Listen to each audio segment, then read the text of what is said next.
Chapter 2. She belonged to him. He was locked inside a cage the size and shape of a coffin. A dark thrill heated his blood like a powerful, intoxicating drug. When the time came, he would purify the woman and cleanse himself with her blood. But tonight was not the time. The ritual had to be followed correctly. The woman must be made to comprehend and acknowledge the great wrong that she had done. There was no finer instructor than fear.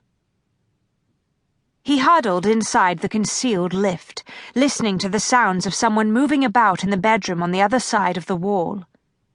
There was a narrow crack in the paneling. Excitement sparked through him when he caught a glimpse of the woman. She was at her dressing table, adjusting the pins in her dark brown hair. It was as if she knew he was watching and was deliberately taunting him. She was passable in appearance, but he had seen her on the street and had not been particularly impressed with her looks. She was overly tall for a woman, and her forceful character was etched on her face. She was dangerous. It was all there in her unnerving eyes. No wonder he had been sent to purify her. He would save her from herself, and save himself in the process.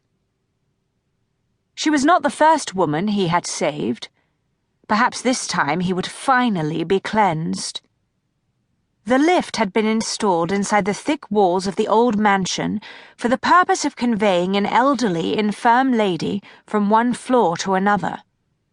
But the woman had died a few years ago, leaving the big house to her granddaughter and grandson. He had been told that neither of them made use of the device. Having been locked inside the cage for what felt like an eternity, he understood why. The air was close and still, and the darkness was almost as absolute as that of the grave. Almost. He was free to descend in the lift at any time. It was operated by an arrangement of ropes and pulleys that could be controlled from either inside or outside the compartment. He knew how it functioned because he'd had a helpful chat with one of the many tradesmen who came and went from the mansion on the days when the woman held the outrageous parties she was pleased to call salons. The truth was that the only difference between her business and a brothel was the pretense of respectability that she succeeded in giving the social gatherings. The tradesman had informed him of the usefulness of the lift for conveying heavy items between floors. The man had also mentioned that the woman never made use of the lift.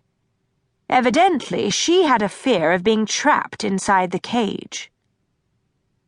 The woman rose from the dressing-table chair and moved out of sight. A moment later, he heard the muffled sound of the bedroom door opening and closing. Silence. He slid the cage door aside and opened the wooden panel. The wall sconce had been turned down low, but he could make out the bed, the dressing table, and the wardrobe. He moved out of the lift.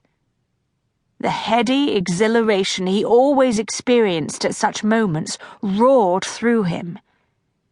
With every step of the ritual, he came closer to achieving his own purification.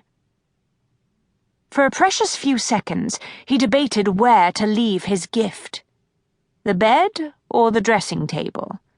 The bed, he decided. So much more intimate.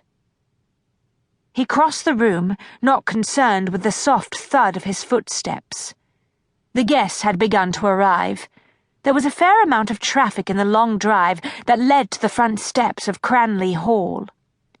The rattle of carriage wheels and the clatter of hooves created a great deal of noise.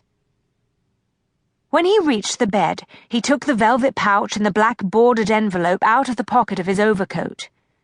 He opened the pouch and removed the jet and crystal ring. A fashionable item of memento mori jewelry. The stone was engraved with a gilded image of a skull. The woman's initials were inscribed in gold on the black enamel.